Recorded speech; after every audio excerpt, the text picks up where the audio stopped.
Hi everybody, welcome to another episode of You Got This Equestrian. With me, I'm Hayley from Red Bear Equestrian. I am so excited to be doing a follow-up video today. So if you don't know where all of this series started, head back to our very first video. I will pop the link in the comments and hear where this whole You Got This Equestrian started. And I'm also going to put a link in the comments for part one of today's chat. So today I'm talking with Nadia from Tales of an Anxious Amateur, and I'm going to pop the link for her Instagram in the chat as well. But last time we were talking all about rider confidence and her confidence journey, and today we are coming up with something a little bit different. So hi Nadia, I am so excited to have you on with me again today. Oh, hi Hayley, thank you for having me back. I loved our chat last time, and I've loved the series and the different people and hearing how confidence, both with your horse and just within yourself, is so different for everyone. So yeah, it's a really fascinating series as well you've created. Thank you. And it's really interesting because although there's so many similarities throughout everybody that I've spoken to and all of the topics that we've put out, there's also a lot of differences on every individual take on it. So Nadia, do you want to share a little bit about what we're going to be chatting about today and your new journey? Yeah, so since we last spoke, I have been diagnosed with hearing loss. It's on one side, which presents some challenges, and that came around earlier this year for me. So to start with, obviously you start experiencing that you can't quite hear properly. You go through I guess checking out, are my ears blocked, going to the pharmacist, all those things. Have I got a really bad cold? Have I got any kind of underlying illness that's causing this? Then I went for a hearing test and was diagnosed with actually quite significant hearing loss on my right hand side, some on the left, but it's still within the kind of normal ranges. And I guess being early 40s, that was quite a surprise for me. And I went and I've had MRIs and things. There's no underlying cause for this other than apparently age. So apparently this is quite common from 40 onwards. It's just not spoken about very much. I guess a lot of people either think you're born with it. Yeah, I think people think you're either born with it or it comes later in life or comes as a result of, say, a trauma to the head, which is why they did an MRI and things to check was there something that caused it, but apparently no, it is just part of getting a little bit older. So it's been a really interesting journey to go on, because it took a while for me to share and to tell anyone. And actually I did the second half of my level 3 in counselling without being able to hear that well within my uni setting and finding it a real struggle. So actually it was my peers there on my last day of our third year together that I shared it first with publicly, because I felt that they were such a supportive group and environment that I wanted to tell them first. I just had been struggling to find the words. I'd let my lecturer know. I'd kind of subconsciously changed where I sat within the group so that I could hear better. I made sure they were always on the left of me or that they were directly in front of me. So it had definitely had an impact on my confidence before we even get to how you do that with the horse, because I had found those other kind of ways of hiding it, I guess, and trying to adjust. But I think that's pretty normal when you're trying to come to terms with something. And I didn't really know what it was I was trying to come to terms with. I guess it's a form of loss, really, because it's a loss of something that I'd always taken for granted. When we were first waiting for the diagnosis and then waiting to be able to get hearing aids, I couldn't really be in busy, loud restaurants, pubs, social settings. So that does have an impact when you then stay home more, because one-on-one conversations are easier. I was suffering from quite bad migraines and things, so you do retreat a little bit. And then also I discovered that I was going to have to start telling people, because when you think back to horses and stuff, how do you have a riding lesson if you don't tell them? Or how do you go to a clinic? Because I go to a lot of, I love doing a pole work clinic or a camp. And how do you do that and get the best out of it if you're struggling to tell people? So as soon as I'd shared it with my counselling peers, I then felt able to share a bit wider. And it was actually a friend shared me a link to one of our para-Olympians, Susie Hex, who wears a cochlear implant, so more profound hearing loss than I have. And she had done a whole video on, how to talk to someone with hearing loss and how to, we don't need to be spoken to slowly or as though there's anything else wrong with us. And she just voiced stuff that maybe I was worried when I said it, other people would start feeling like. And just listening to her sharing her experiences just helped me find my voice a little bit more. And I think I did a video on my Instagram page just about what I was going through and finally finding the words to share it. And so she was a real inspiration to me as to how you do that and how you let people know. But it really then helped start to get my confidence. My confidence with the riding itself hadn't gone, but you do have those situations where you think, well, if I'm out on a hack, do people need to know? Should I be finding some high vis with deaf rider on the back? Say, would that help other riders? No, I know we shouldn't canter up behind someone anyway, but would it help if I couldn't hear you were coming? Would it help my instructors know so that they either called me into the middle to talk to me or stayed on the right side? So it's been a really interesting few months as I've tried to navigate how you find the words for it whilst processing what's going on for you. And then how do you share it with people without it sounding like, look at me, I'm trying to, I need to tell you all this stuff that probably you don't really care about. But do you know what I mean? You don't, you'll share, but I wanted to share, in case there's anyone else going through something similar, feeling something similar, because I've never really shied away from that. I'm quite confident normally in putting a voice to stuff, especially around mental health, around the reasons I started training to be a counsellor. And so I thought I just need to understand it a bit better myself and feel a bit more comfortable with it. And then, I do want to get back to talking about it and letting people know that, there's, now my hearing is, with the use of hearing aids, pretty good. There's still some settings in which it's, if you think about going on a hack on a windy day, obviously it picks up the sound of the wind, and that can then be really hard to hear conversations. It does have, incredibly, an outdoor traffic and noise setting. Wow. And party setting.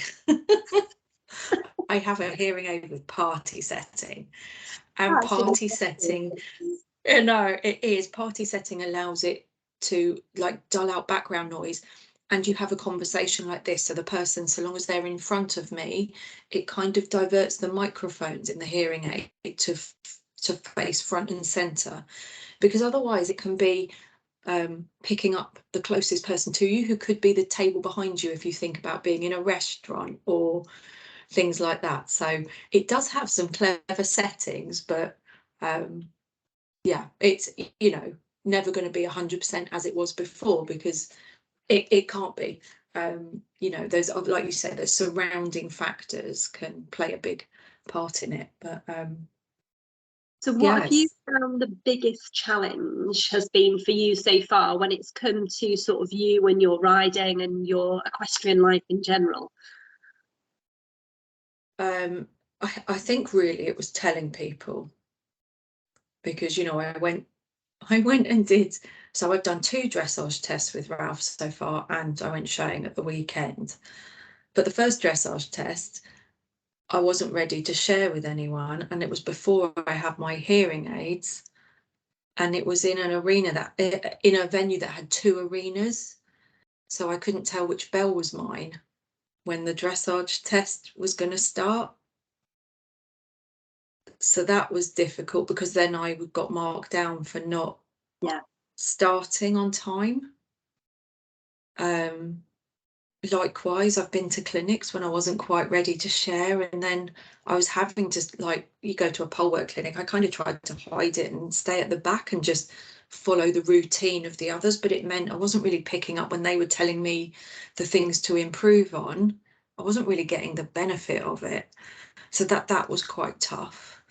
But I found, as soon as I did start telling them, people just naturally find the right way of coaching you. My second dressage test, I thought, well, I can't lose marks just because I don't feel able to share. So I went and spoke to the steward. They went and spoke to the judge, who agreed a hand signal she would give me out the side of the car. So not at the front, so I wouldn't have to be trying to look through the windscreen. She said, I'll actually put my arm out the car, do a proper signal, and then you've got a minute to start. And I thought, actually, now I'm finding my voice. Other people will then find the right way of communicating with you, so you can do your sport. It's not an obvious, like some things are really obvious that there's something wrong. Thinking sort of the para riders, there are some very obvious disabilities there, and there are some that are really hidden, and you've got to be able to find your voice to tell people so that you can do the sport you love on a level playing field. And like you said, you're not being penalised then because you're starting late or you've missed some sort of instruction. Absolutely. And it was like at the weekend, so I did my first showing class on Ralph, and I was doing I went to a county show. It was run by one of the veteran horse societies, and they check you before you go in. So they check you to make sure you're not wearing jewellery. Yeah. Your horse isn't wearing any of the stuff that's not allowed under the veteran rules. They come round and check you, and I had to tell the steward that I was wearing a hearing aid, not a piece of jewellery. And he did come round and actually check. And I thought, well, if that, at least I didn't find that offensive. I thought, okay, well, you are ticking off a big list of items you're not allowed, so I may as well just let you know that this is not decorative, this is functional. And at the same time, so I'd let the people know, and I'd been sent the set show so I could read it beforehand, so that when I went in, if I couldn't hear the instructions being given, I would know the routine. So before we went in, we also checked, well, is there any change to the plan, to the floor plan that I need to know? And if there is, could you ask the judge to come up to me so that they can tell me, so that in case I miss it. And so that felt quite good, starting to feel like I can actually say, these are the things I need to be able to take part. And they're not, I don't think, that much of an ask. They're almost just, if I make you aware that I'm not being rude, if I do not respond, that actually I'm needing you to come quite close and stand in face on so that I can hear what you're saying and know that actually you're talking to me. This is what I need. And actually, I found people really receptive to that. I think a lot of the time people just don't know.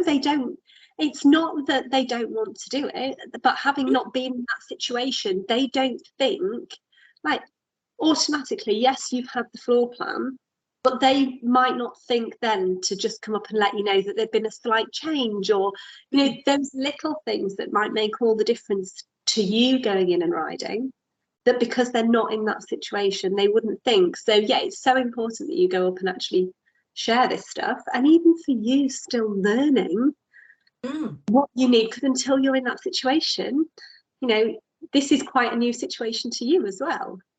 Absolutely, because one of the things that I didn't have any experience of was like the tannoy. Now that had quite an impact on my hearing aid because it's very loud, and obviously then every time I was passing the tannoys, so I don't know, actually I've got my next checkup tomorrow, so I might ask them you know, should I have it on party mode? Should I have it on outdoor traffic and noise mode? Is there, or do I turn it right down when I'm in situations like that? Or, you know, because when I was warming up, I was thinking, every time the guy kind of did the commentary announcements, it just happened it was right. There was one by the warm up, fair enough, and one right midway down the ring, so I couldn't avoid it, if you like. So I didn't know that would have quite the impact it did. And actually, I think I mentioned to you before we went live, there was a competitor next to me that had a cochlear implant, and she said to me, "I'm really struggling with that noise." And I was like, "Ah, so am I." And she was like, "If it gets really bad, you can take yours out." And I thought, actually, I hadn't really thought about that, because truly, how much do I need to hear when I'm in the ring? Yeah. Now that I've told the people, because when you're showing, I guess, you see by the nature of the pace of the pony in front of you, if you really needed to, when you're going up and down a pace, and the stewards put their arms out when it's trying to change the rein, so you see visual cues for things like that. But I was chatting to her, and she was saying, obviously, I can't take mine out.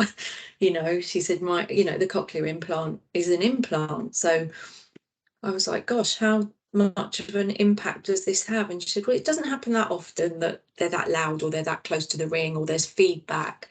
But it was really interesting just having a chat with someone else that had a similar experience, albeit on a more profound level, with her level of hearing loss. But she was saying, in the main, the tech we've got these days does help keep us safe so that we can hear stuff. And a bit like me, she's also got an exceptionally safe veteran that, I was out there on Ralph. My friend said to me, I nearly signalled to you when they were letting the hounds out, but he just didn't look like he was phased, because it was a big agricultural show, and we were, the back of our ring was at the start of where they would head down to the main arena for those kind of display things. So I didn't even notice them, and likewise the motorcycle display team rolled by me as I was warming up, and I hadn't clocked them. But she said you could just tell on his face he had done this before. He wasn't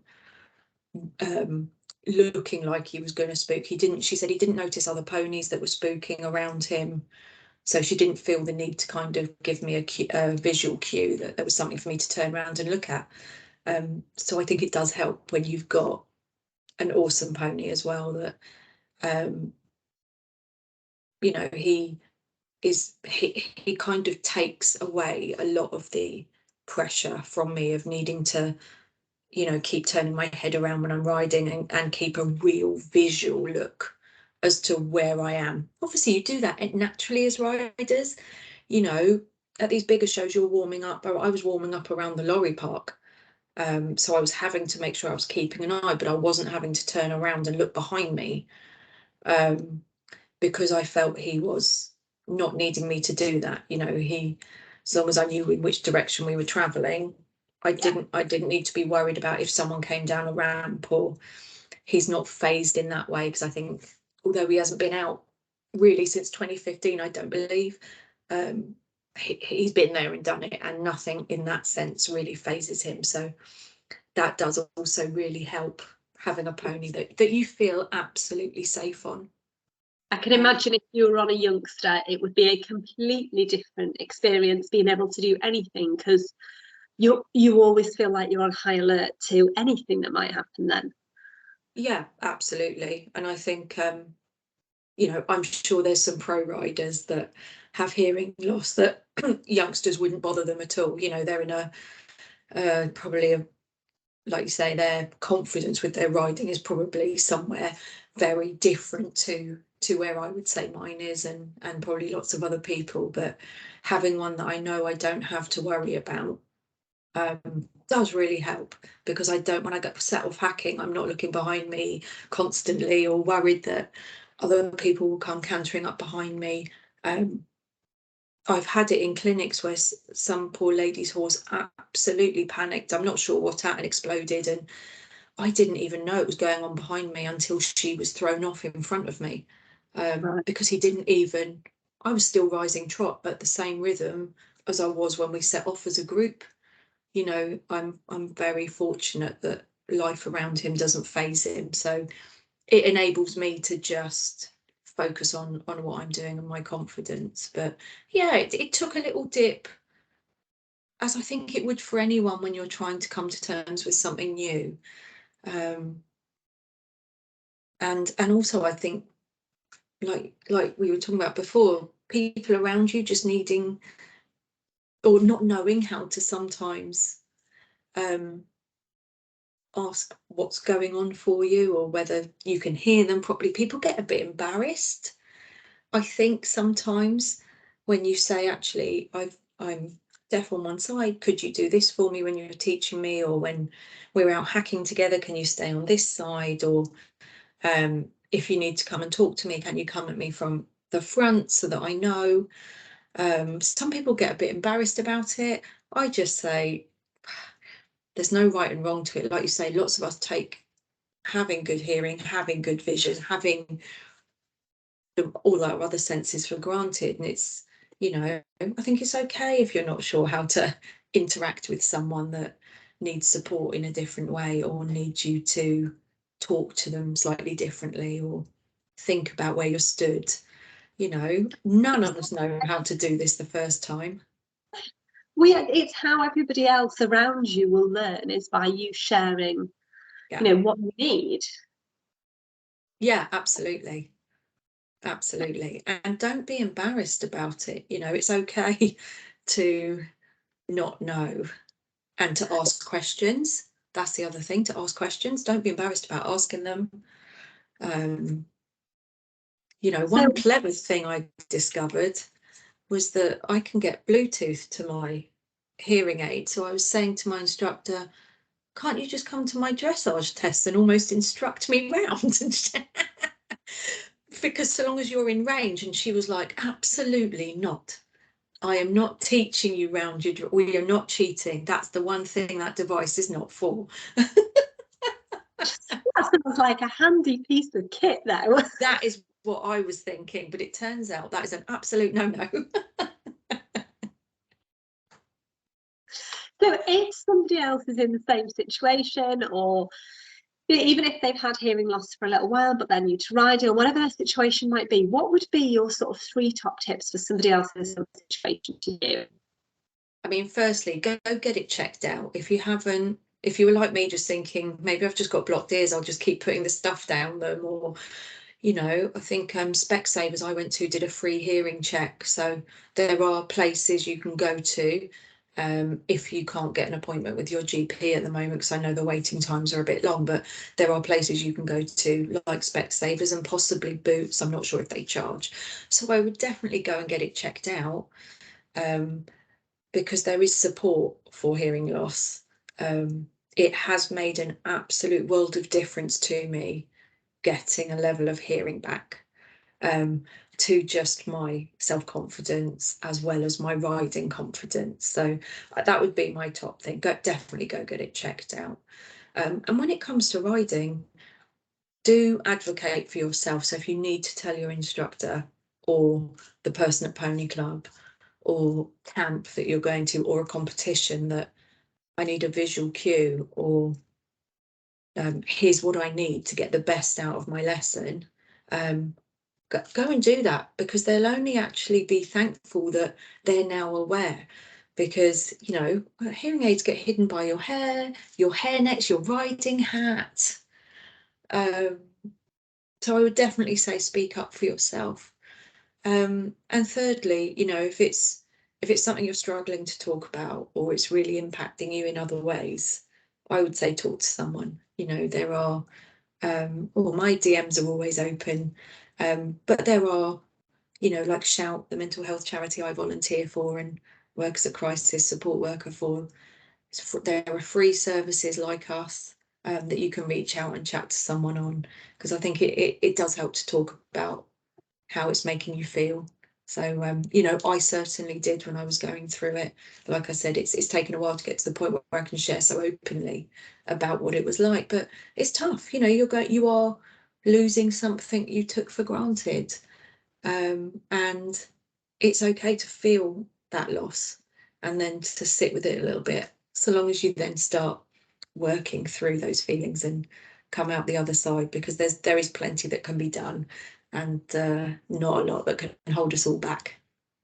Oh, amazing. I think that's sort of speaking up for ourselves and advocating and asking for help and talking is for sort of anything really to do with life in general, but our horsey life in general. You know, we're all guilty of not saying, I don't want to do something, or, you know, not saying I don't feel comfortable or I need help with something, especially when it's sort of a medical issue that's quite new, or even just a confidence issue. You know, I've shared Absolutely things up here. You know, I've had massive blips in confidence due to a previous accident, which is how this all started.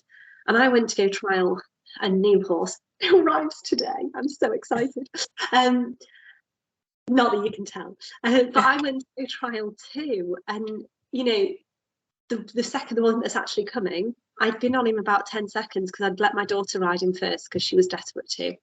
I'd been on him about 10 seconds and the owner went, right, so just canter him up that hill there and we'll just follow you up slowly. And I was like, and cantering is my big thing. I don't canter horses unless I know them because I feel like I'm going to lose control. This has ever happened once, which was when I had my accident, but that's just like my thing. When they go backwards, I need to know them. And I was like, I really don't want to do this. And I didn't have the ability to go, I really don't want to do this. So I set off with the theory that, okay, so I've not opened my mouth. This is my own blooming fault now. I'll just like start, and if I don't like it, I'll make him stop. But actually, it sort of worked in reverse for me. It worked better because as we started to go up the hill, I was like, actually, I feel really safe. It's all going to be fine. And I did canter him up the hill. But it made me really aware as I sort of got to the top of, if I'd have been in a situation where I didn't enjoy that and I didn't feel comfortable doing that, or I hadn't been able to hold him back, I really should have spoken up at the bottom and said, I don't know, I'm just going to go and see how it goes. I might not do this. Because I genuinely, I think she may have come up behind me and shouted and made him canter. I don't know what it is. And the situation could have worked out completely different. But I think it is, we all put ourselves in these situations where we don't feel comfortable to speak up and say stuff, and it's important. And you know, just find our own voice over things. Yeah, and I think people need to remember it's okay to say, I can't do that today, or actually it's not even something that's in my kind of plan for my riding journey. You know, we don't all want to be top level eventers, show jumpers, dressage riders. Some people don't ever want to hack. Some people don't ever, you know, want to have a go at a cross-country clinic, or, you know, there are things I don't do when we go to camp, you know, because they're not in that kind of, you know, realm of where I feel comfortable. And there are other things I absolutely adore doing. And I think you're right, it's feeling confident enough to say, actually, that's not for me. Thank you very much. But it's hard. It is hard. Yeah, and even that your riding changes, you know, the rider that you were 10 years ago is not necessarily going to be the rider you are today. You know, I certainly wouldn't ride some of the horses I rode, you know, 15 years ago. You know, I wouldn't have the bottle to get on them. I would think about, oh my goodness, I might die at the end of this. Whereas back then it was quite good fun.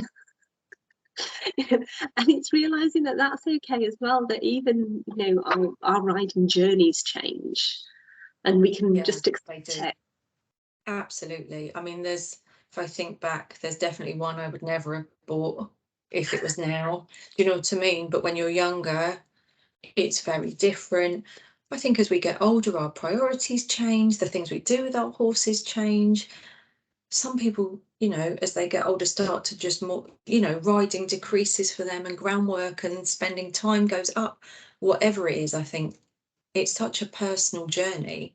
And it is nice to look back on some of the pictures of stuff you did before, but it's also okay to look back without the regret of why can't I do them now, and just go, that was an amazing period, but I love what I do with mine now, you know, and I'm going to love what I do with them 5 years from now. And that again might be different, because it's only yours. It's not somebody else's. It's not all those, you know, I see lots of people put lots and lots of people put their highlights on like Instagram, don't they? They don't talk about what's behind them, the challenges, you know. They just show you this picture perfect lifestyle, and it's not like that. It's definitely not like that with horse journeys. They're like this.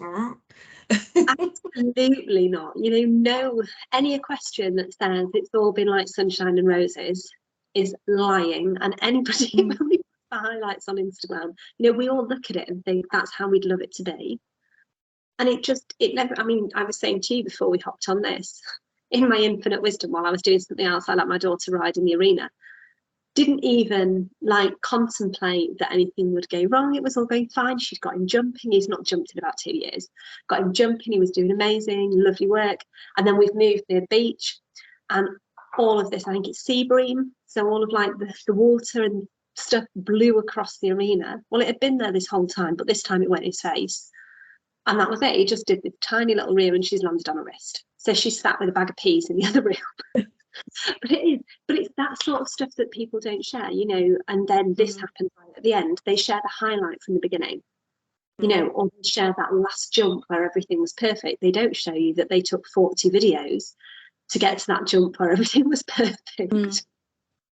Yeah, absolutely. And it always, I mean, it's one for another. Maybe we'll do part 3 later in the year. Definitely. But like you say, it's always it fascinates me that, you know, just that we feel like we can't be honest, because actually it's, who are we sharing with and for when we put stuff out there, you know? Does it make us feel better when we only re-look back at the highlights bits? Like, for me, I learn more from the truth of what's gone on. But, you know, we're all really individual in that bit, and some people see it as a place where you should only share those bits. They compare themselves, I guess, to others and feel that that's where they want to be. But yeah, it's certainly fascinating. I think for me, honesty is the best policy, because it's, you know, knowing where you are. It's only really you that you need to worry about. Absolutely. I can definitely see a part 3 coming on, because I think we could stay here and talk forever. I know. Absolutely loved having you back on today. So yeah, watch this space for part 3. It will definitely be coming up. Part 1, like I said, is going to be in the comments, so you can go back and watch that first if you'd like to. I'm also going to put the link to Nadia's Instagram in there, and I'll pop the link to where all of the You Got This Equestrian series started. So thank you so much for joining me today, Nadia. I've loved chatting to you as always. You're welcome. Thank you for having me back. Amazing. Oh, well, thanks everybody for joining us, and I will catch up with you all on the next video. Take care.